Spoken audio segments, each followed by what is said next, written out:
આજે ગુજરાતમાં ઉમરેઠમાં પેટા ચૂંટણી છે તો સાથે સાથે દેશના બીજા બે રાજ્યોમાં પણ ચૂંટણીનો માહોલ છે. તમિલનાડુમાં એક જ તબક્કામાં મતદાન થઈ રહ્યું છે. આજે 234 બેઠકો પર એક સાથે મતદાનની પ્રક્રિયા થઈ રહી છે. અહીં મુખ્ય લડાઈ સત્તાધારી ડીએમકે એટલે કે સ્ટાલિનનો પક્ષ અને વિરોધ પક્ષ એઆઈએડીએમકે વચ્ચે છે. આ વખતે અભિનેતામાંથી નેતા બનેલા વિજય તેમની નવી પાર્ટી ટીવીકે સાથે પ્રથમ વખત મેદાનમાં ઉતર્યા છે અને આ જ તેમની પાર્ટી ચૂંટણીમાં નવો વળાંક લાવી શકે છે. હવે કે અન્નામલાઈના નેતૃત્વમાં ભાજપ પણ અહીં મજબૂત પકડ જમાવવાનો પ્રયત્ન કરી રહ્યું છે.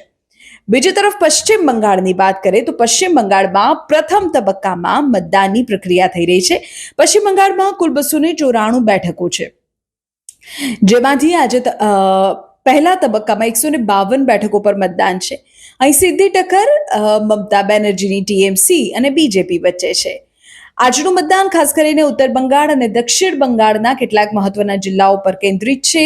ભાજપ માટે ઉત્તર બંગાળનું ગઢ જાળવી રાખવાનો મોટો પડકાર છે, તો ટીએમસી સતત ચોથી વખત સત્તા મેળવવા એડી ચોટીનું જોર લગાવી રહી છે.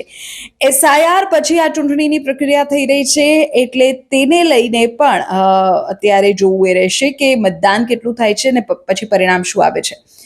બંગાળમાં ચૂંટણી હિંસાના ઇતિહાસને જોતા આજે રેકોર્ડ બ્રેક સીઆરપીએફની 2400થી વધુ કંપનીઓને તૈનાત કરવામાં આવી છે અને આ તમામ રાજ્યો તમિલનાડુ હોય કે પશ્ચિમ બંગાળ હોય ત્યાંનું પરિણામ જે છે તે આપણી ઉમરેઠ બેઠકના પરિણામની સાથે એક સાથે 4 મે જાહેર થવાનું છે.